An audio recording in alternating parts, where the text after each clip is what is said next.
welcome to all of you. This is Sugandh Chaudhary and today we will do our second chapter of our Flamingo book, that is Lost Spring, written by Anish Jung.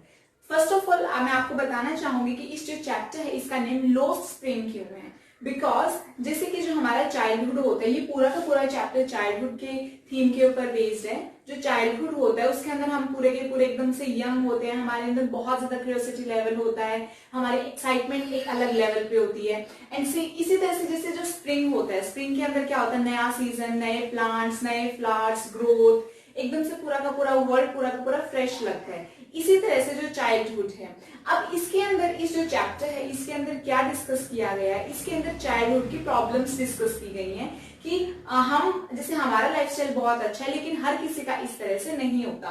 तो as it's have two parts and the first part is sometimes I find a rupee in the garbage. उसकी ये headline है, जैसे जो chapter का part first है वो इसी के साथ स्टार्ट होता है, जिसके अंदर पॉवर्टी का जिक्र किया गया है कि जो बच्चे जिनके पास खाना खाने के लिए नहीं होता, पहनने के लिए कपड़े नहीं होते, तो ये चैप्टर पूरा का पूरा गरीबी के ऊपर बेस्ड है। And second thing is I want to drive a car. जो इसका सेकेंड पार्ट है वो चाइल्ड लेबर को डिस्कस करता है। चाइल्ड लेबर के बारे में बताया है कि जो बच्चे स्टार्टिंग से ही अपने खाने के लिए, अपनी लिविंग, अपने जैसे जीने के लिए काम करना स्टार्ट कर देते हैं, तो ये उस चीज के ऊपर बेस्ड है। दैट्स व्हाई जो इसका थीम है वो दिया गया है लोस्ट स्प्रिंग, यानी कि लोस्ट चाइल्डहुड। एंड जैसे इसको हम अनदर वे में बोल सकते हैं, इसका जो अनदर सबटाइटल है stories of the stolen childhood. So let's do our line to line NCERT explanation of our part first, sometimes I find a rupee in the garbage. Lost Spring, Stories of Stolen Childhood. About the author, Anish Jung was born in Rourkela and spent her childhood and adolescence in Hyderabad. कि उनका जो जन्म है वो रूरकेला में हुआ और उन्होंने अपना किशोरावस्था और अपना बचपन हैदराबाद में स्पेंड किया। She received her education in Hyderabad and in the United States of America. उन्होंने अपनी एजुकेशन है वो हैदराबाद से और अमेरिका से कंप्लीट की। Her parents were both writers. उनके दोनों पेरेंट्स, मम्मी और फादर एंड मदर, दोनों के दोनों राइटर्स थे। Anees Jung began her career as a writer in India. उन्होंने अपनी करियर की शुरुआत इंडिया से की। She has been an editor and columnist for major newspapers in India and abroad. कि उन्होंने वो एक एडिटर थे, जैसे एडिटर इन चीफ होता है, एंड एक कॉलमिस्ट थे। उसका मतलब होता है जो न्यूज़पेपर के अंदर एक छोटे से आर्टिकल आता है या फिर एक पर्टिकुलर कॉलम आता है, वहाँ पे वो अक्सर अपनी जैसे चीज़ें पोस्ट करती थी, वहाँ पे उनकी उसमें न्यूज़पेपर में पब्लिश होती थी, इंडिया में भी और फॉरेन कंट्रीज में भी। And has authored several books, और उन्होंने बहुत सारी बुक्स भी लिखी हैं। The following is an extract from her book titled Lost Spring, Stories of Stolen Childhood. जो ये वाला जो पीस ऑफ राइटिंग है, extract that means piece of writing, ये उनके बुक लोस्ट स्प्रिंग से लिया हुआ है and Stories of Stolen Childhood से। इट मीन्स व्हाट, कि जैसे किसी का बचपन जो चोरी किया जाता है उसकी एक कहानियां। एंड मैंने आपको बताया भी था लोस्ट स्प्रिंग का मतलब जैसे जो स्प्रिंग का जो सीजन होता है उसमें नए नए फूल खिलते हैं, एंड लोस्ट चाइल्डहुड से यहाँ पे उसका मतलब है।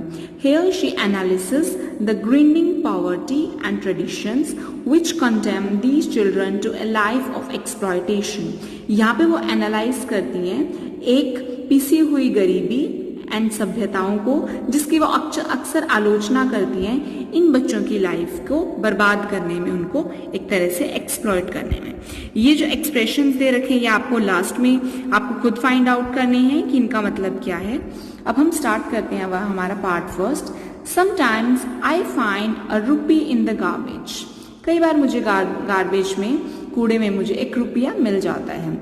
Why do you do this?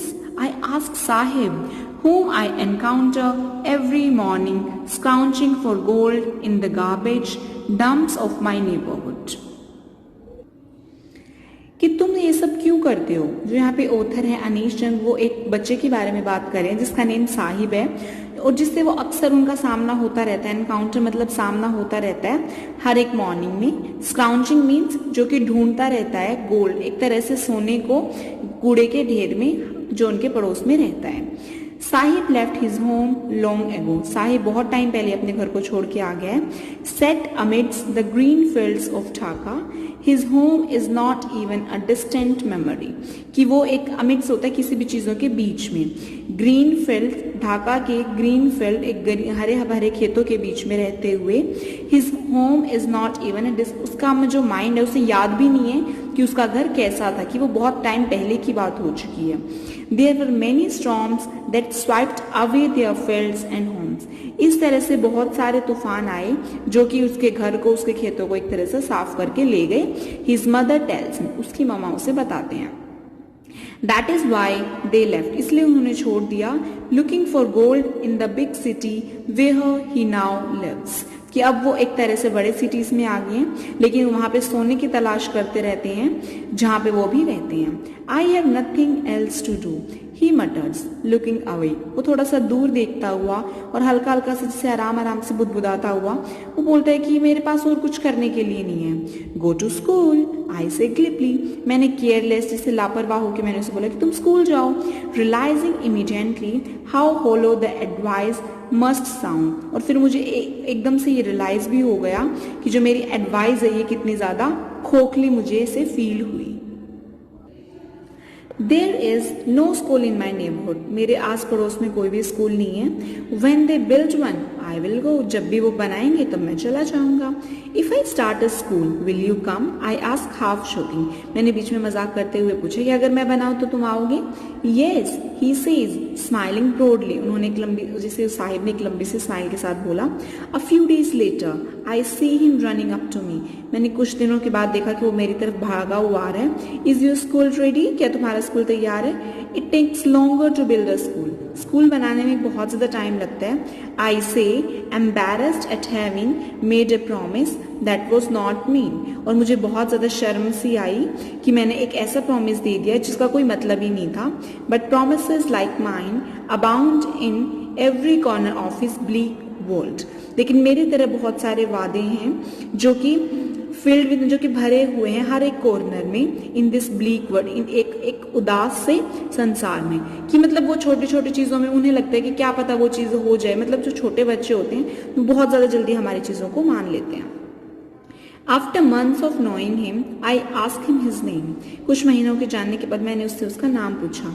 Sahib Alam, he announced, उसने अनाउंस किया, साहिब आलम. He doesn't know what it means, उसे पता भी नहीं कि उसके नाम का मतलब क्या है. If he knew its meaning, अगर उसे इसके नाम का मतलब पता होता, Lord of the universe, इस पूरे के पूरे विश्व का देवता, he would have a hard time believing it, उसे ये चीज बिलीव करने में भी बहुत ज्यादा टाइम लगता. Unaware of what his name represent, he roams the street with his friends, कि इन चीजों से पता ना होने की वजह से, जैसे उसे पता ही नहीं इन सब चीजों के बारे में कि उसका नेम का मतलब क्या है, कि भगवान है, भगवान एक तरह से वो एक अपने दोस्तों के साथ इन गलियों में घूमता रहता है. An army of barefoot boys who appear like the morning birds, and एक तरह से जैसे नंगे पैर वाले बच्चों की एक तरह से फौज जो कि मॉर्निंग के अंदर दिखाई देती है, जैसे मॉर्निंग में बर्ड्स का पूरा झुंड दिखाई देता है, इसी तरह से बहुत सारे गरीब बच्चों की, जो ऑथर हैं अनीश को, ये सारे के सारे वो लोग ऐसे दिखाई देते हैं हर एक मॉर्निंग में. एंड डिसअपियर एट नून, और जो कि दोपहर में पता नहीं कहाँ खो जाते हैं. Over the months I have come to recognise each of them, and कुछ महीनों के बाद मुझे हर एक किसी बंदे की पहचान हो गई है. Why aren't you wearing chappals? I asked one. मैंने एक से पूछा कि तुम चप्पल क्यों नहीं पहनते. My mother did not bring them down from the shelf. He answered simply, कि मेरी मामा मुझे शेल्फ से निकाल के नहीं देते हैं. Even if she did, he will throw them off, adds another one who is wearing shoes that do not match. कि अगर उसकी मम्मी से चप्पल निकाल के भी दे देते हैं ना तो वो उन्हें फेंक देता है. दूसरे बच्चे ने बोला, जिसने कि शूज पहने हुए थे और जो कि बिल्कुल भी मैच नहीं कर रहे थे. When I comment on it, he shuffles his feet and says nothing. And जब मैंने उसे बोला, जैसे मैंने उससे पूछा आगे, तो उसने क्या किया, अपने जैसे पैर ऐसे घसीट दिए, जैसे होता है ना कि इग्नोरेंस में या फिर आंसर ना देना, उसने कुछ नहीं बोला. I want shoes, says a third boy who has never owned a pair of pair all his life, कि मुझे जूते चाहिए। एक थर्ड बच्चे ने बोला जिसने अपनी ज़िंदगी में कभी भी आज तक जूते नहीं पहने थे। Travelling across the country I have seen children walking bare foots in cities on village roads, कि पूरे के पूरे कंट्री में ट्रैवल करते हुए मैंने बहुत सारे बच्चों को देखा है जो कि नंगे पैर चलते हैं। It is not lack of money but a tradition to stay barefoot in one explanation.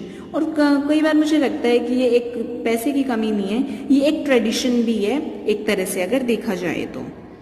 I wonder if this is only an excuse to explain away a perpetual state of poverty.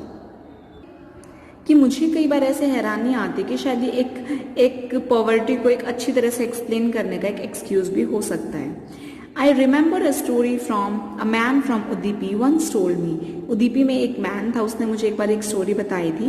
As a young boy he would go to school past an old temple, कि जब वो छोटा बच्चा था तो वो school जाना चाहता था। He would go to school past an old temple, कि स्कूल के पास से गुजरते हुए, स्कूल पास्ट मतलब स्कूल के पास से गुजरते हुए वो मंदिर जाता था। Where his father was a priest, जहाँ पे उसके फादर वो एक पुजारी थे। He would stop briefly at the temple and pray for a pair of shoes, कि वो टेम्पल पे जाके ये विश करता है कि भगवान उसे एक पेयर ऑफ शूज दें। 30 years later I visited his town and temple which was now drawn in an air of desolation, कि 30 साल के बाद मैं उसी नगर में गया, उसी टेम्पल पे गया जो कि एक तरह से ड्रॉन मतलब डूब गया था, in an air of desolation, एक तरह से उजाड़ हो गया था। In the back yard where lived the new priest there were red and white plastic chair, and जहाँ पे उसके आंगन के अंदर अब नए पुजारी थे, रेड और व्हाइट कलर की प्लास्टिक चेयर्स थी। A young boy dressed in a grey uniform wearing socks and shoes arrived panting and threw his school bag on a folding bed, कि उस टाइम एक जैसे छोटा सा बच्चा आया जिसने स्कूल की यूनिफॉर्म डाली हुई थी, ग्रे यूनिफॉर्म, सॉक्स थे, शूज थे, और वो हाफते हुए आया और उसने अपना स्कूल बैग फोल्डिंग बेड के ऊपर डाल दिया। Look at the boy, I remembered the parade another boy had made to the goddess when he had finally got a pair of shoes. उस बॉय को देखते हुए मुझे याद आ गया एक दूसरा बच्चा प्रे करता हुआ जो कि देवी माँ से ये मांग रहा था कि फाइनली उसे एक पेयर ऑफ शूज तो मिल गए, let me never lose them, कि भगवान कभी मैं उनको खोऊं ना, कि मतलब मेरे पैर में हमेशा शूज नहीं। The goddess has granted his prayer, and जो ग्रांटेड का मतलब होता है एक्सेप्ट, कि देवी माँ ने एंड भगवान जी ने, देवी माँ ने उनकी प्रेयर सुन ली थी। ग्रैंड मतलब except. Young boys like the son of priest now wear shoes, कि अब जो बच्चे थे, जो छोटे बच्चे थे जो कि पुजारी के बच्चे थे, वो अब शूज पहनते थे। But many others like the rag pickers in my neighbourhood remain shoelace, लेकिन रैग पिकर का मतलब होता है जो कि कूड़ा चुगने वाले जो बच्चे होते हैं जो मेरे पड़ोस में, वो अब उनके पास अभी भी शूज नहीं थे। My acquaintance with the barefoot rag pickers leads me to Seemapuri, एक मेरी कोई मतलब जैसे होता है ना, नोन में कोई पर्सन होता है, मेरी जान परिचित थी एक, वो मुझे नंगे पैर वाले जो रैग पिकर्स होते हैं जो कि कूड़ा उठाते हैं, उनके साथ एक सीमापुरी लेगी, a place on the periphery of Delhi, जो कि दिल्ली की सरहद के ऊपर एक प्लेस था, yet miles away from it metaphorically, लेकिन उससे बहुत ज्यादा दूर था। Those who lived here are squatters who came from Bangladesh, जो यहाँ पे रहते थे वो स्क्वैटर्स थे। स्क्वैटर्स का मतलब होता है जो कि अनलॉफुली वहां पे रह रहे हो, मतलब वो ऑफिशियली नहीं रह रहे हो, वो वहां पे अनलॉफुली रह रहे हो बहुत ज्यादा लंबे टाइम से, और उन्होंने उस प्लेस को यूज करना स्टार्ट कर दिया, उस प्लेस को ऑक्यूपाई कर दिया जो किसी के यूज का नहीं है। ऐसे बहुत सारी खाली जगह होती है वहां पे जैसे रहने लग जाते हैं, और जो कि बहुत टाइम पहले बांग्लादेश से आए थे 1971 में। Sahib's family is among them, Sahil family उनमें से एक थी, साहिब की family. Seemapuri was then a wilderness, उस टाइम सीमापुरी एक निर्जन सी प्लेस होता था जहाँ पे कोई आता जाता नहीं था। इट स्टिल इज, ये अभी भी है, but it is no longer empty, लेकिन ये खाली नहीं है। In structures of mud with roofs of tin and tarpaulin, devoid of sewage, drainage, और running water live 10,000 track pickers, कि अभी भी उस एरिया के अंदर जैसे टीन और तारपुलिन से उनकी रूफ बनी हुई है, पूरी की पूरी मिट्टी से भरा हुआ है, जहाँ पे कोई सीवेज सिस्टम नहीं है, ड्रेनेज सिस्टम नहीं है और पानी वगैरह की मतलब पूरी की पूरी शॉर्टेज है, वहाँ पे 10,000 की करीबन कूड़ा उठाने वाले बच्चे रहते हैं. They have lived here for more than 30 years without an identity. उनकी कोई भी पहचान नहीं है, वो यहाँ पे 30 साल से ज़्यादा टाइम से वो यहाँ रह रहे हैं. Without permits but with ration card, जिन्हें कोई परमिशन नहीं मिली हुई लेकिन उनके पास राशन कार्ड है. That get their names on voters list and enable them to buy grain. उसकी वजह से उन्हें मतलब वोटर्स लिस्ट में उनका नाम आ जाता है और वो कुछ मतलब खाने के लिए वो खरीद सकते हैं. Food is more important for survival than an identity. पहचान से ज़्यादा खाना इंपॉर्टेंट है. If at the end of the day we can feed our families and go to the bed without an aching stomach, we would rather live here than in the fields that gave us no grain. कि अगर दिन के and में अगर हम अपनी families को खाना खिला सकें और बेड के ऊपर जा सके सोते हुए बिना पेट दर्द के, तो हमें यहाँ पे रहना हम प्रेफर करेंगे बजाय कि उन खेतों में रहना जो हमें खाना ही नहीं देते. See a group of women in tattered saris when I asked them why they left their beautiful land of green fields and rivers. जैसे एक विमेन उसने मुझे बोला, जिसने एक फटी हुई साड़ी पहनी हुई थी, फटी पुरानी साड़ी. जब मैंने उनसे पूछा कि वो उनके खुद की जमीन जो कि हरे भरे खेत हैं, नदियां हैं, उनको छोड़ के वो यहाँ क्यों आ गए. Wherever they find food, they pitch their tent, they become transient homes. जहाँ भी उन्हें खाना मिलता है वो अपने टेंट को वहाँ गाड़ लेते हैं और एक तरह से वो उनका डेरा हो जाता है. Children grow up in them becoming partners in survival. बच्चे वहाँ पे बड़े होते हैं जो उनके इस मतलब सर्वाइव करने वाले तरीके वो उनके पार्टनर्स बनते हैं. And survival in Seemapuri means rag picking. And एक जीने का जो उनका तरीका वो क्या है कि कूड़े को उठाना. Through the years it has acquired the proportions of a fine art. Garbage to them is gold. कि इस चीज़ ने एक तरह से फाइन आर्ट में भी ये बहुत ज़्यादा इसने आगे बढ़ा है, लेकिन उनके लिए कूड़ा का मतलब क्या है कि वो एक तरह से सोना है. It is their daily bread, a roof of their heads even if it is leaking roof. कि वही उनके लिए डेली खाने वाली थोड़ी बहुत चीज़ है, उनके सिर के ऊपर छत है. इससे कोई फर्क नहीं पड़ता कि वो छत एक मतलब लीकिंग मतलब एक टपकती हुई छत है, but for a child it is even more. लेकिन एक बच्चे के लिए ये बहुत ज़्यादा है. I sometimes find a rupee, even a 10 rupee note. कई बार मुझे 1 रुपया मिल जाता है और कई बार मुझे 10 रुपए का नोट भी मिल जाता है. Sahib says his eyes lighting up, कि उसकी आंखें पूरी की पूरी चमक जाती हैं.